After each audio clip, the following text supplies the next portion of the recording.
Dahulu kala di surga yang indah dan penuh kenikmatan, Allah Subhanahu wa Ta'ala menciptakan Nabi Adam alaihissalam dan Siti Hawa. Mereka diberikan tempat yang nikmat dan nyaman di surga dan diizinkan untuk menikmati segala kelezatan surga.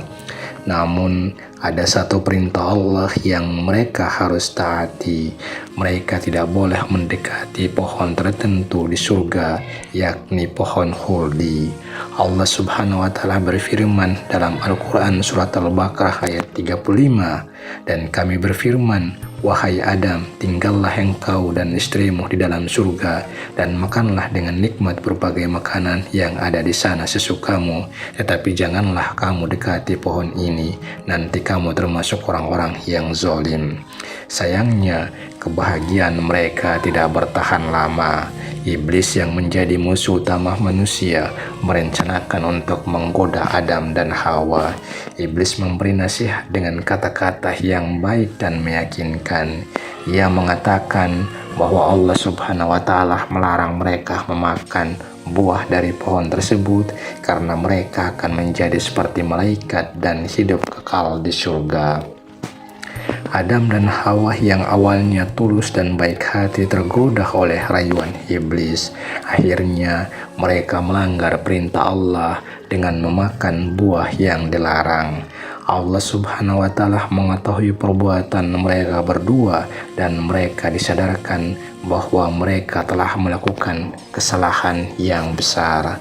Allah Subhanahu wa Ta'ala lantas mencela perbuatan mereka dan berfirman, tidakkah aku mencegah kamu mendekati pohon itu dan memakan dari buahnya, dan tidakkah aku telah ingatkan kamu bahwa setan itu adalah musuhmu yang nyata?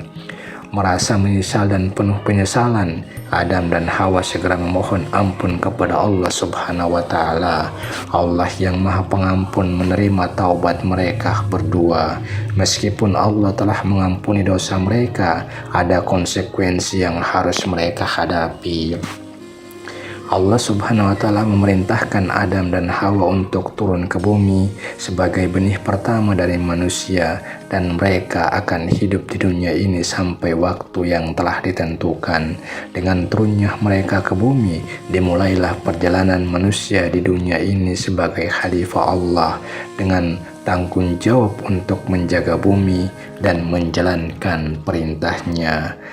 Beberapa alasan kenapa Nabi Adam diturunkan ke bumi. Pertama, karena sudah melanggar perintah Allah Subhanahu wa Ta'ala. Kedua, karena tergoda dengan rayuan iblis. Ketiga, sebagai ujian dari Allah Subhanahu wa Ta'ala untuk Adam atas apa yang sudah dia lakukan. Keempat, karena Allah Subhanahu wa Ta'ala sudah mempunyai tugas baru untuk Nabi Adam. Quraisy Shihab juga menambahkan dalam bukunya menjawab pertanyaan anak tentang Islam oleh Quraisy Shihab tentang alasan Nabi Adam alaihissalam diturunkan ke bumi. Kenapa Nabi Adam alaihissalam diturunkan ke bumi? Quraisy Shihab mengatakan bahwa hal ini sudah direncanakan Allah Subhanahu wa Ta'ala. Sebelum diciptakannya Adam, Allah Subhanahu wa Ta'ala telah menyampaikan pada para malaikat bahwa dia akan menciptakan khalifah di bumi.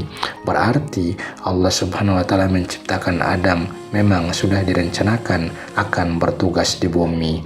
Oleh karena itu, istilah dibuang atau diusir tidaklah tepat untuk menyebut hal itu.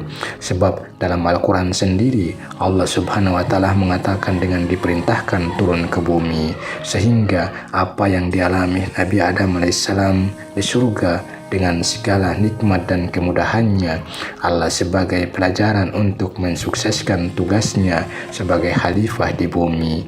Demikian juga godaan setan yang menyesatkan dirinya dan Hawa sampai harus diturunkan ke bumi. Dari paparan cerita ini kita dapat menyimpulkan beberapa hal sebagai berikut. Pertama, pelanggaran terhadap perintah Allah Subhanahu wa Ta'ala. Salah satu alasan utama diturunkannya Nabi Adam ke bumi adalah karena dia dan Hawa melanggar perintah langsung Allah Subhanahu wa Ta'ala. Allah Subhanahu wa Ta'ala telah mengizinkan mereka tinggal di surga dengan kebahagiaan dan kenikmatan, namun dengan syarat untuk tidak mendekati pohon tertentu.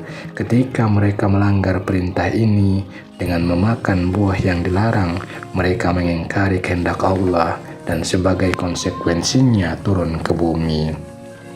Kedua, godaan dan tipu muslihat iblis. Dalam kisah ini, iblis berperan penting dalam godaan yang mengakibatkan Adam dan Hawa melanggar perintah Allah. Iblis menggunakan kata-kata yang baik dan meyakinkan, membuat Adam dan Hawa percaya bahwa dengan memakan buah tersebut, mereka akan menjadi seperti malaikat dan hidup kekal di surga. Hal ini adalah contoh nyata bagaimana setan dapat menggoda dan menyesatkan manusia, sehingga Allah Subhanahu wa Ta'ala menurunkan mereka sebagai pelajaran bagi umat manusia.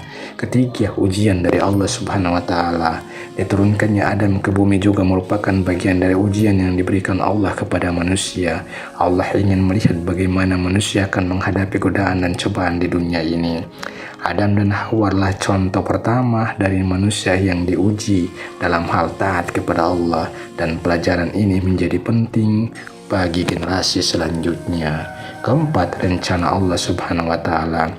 Sebelum penciptaan Adam, Allah telah merencanakan untuk menciptakan khalifah di bumi. Turunnya Adam ke bumi bukanlah sebuah pembuangan atau pengusiran, melainkan bagian dari rencana Allah untuk menempatkan manusia sebagai khalifahnya di dunia ini. Ini adalah tugas mulia yang diberikan kepada Adam dan keturunannya untuk mengembangkan bumi dan menjalankan peran sebagai pemimpin atas ciptaan Allah di dunia ini.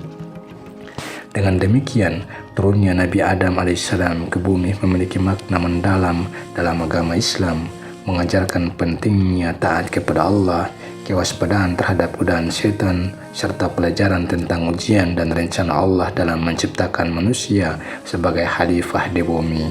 Demikian, semoga bermanfaat. Amin. Wallahu alam. Wassalamualaikum warahmatullahi wabarakatuh.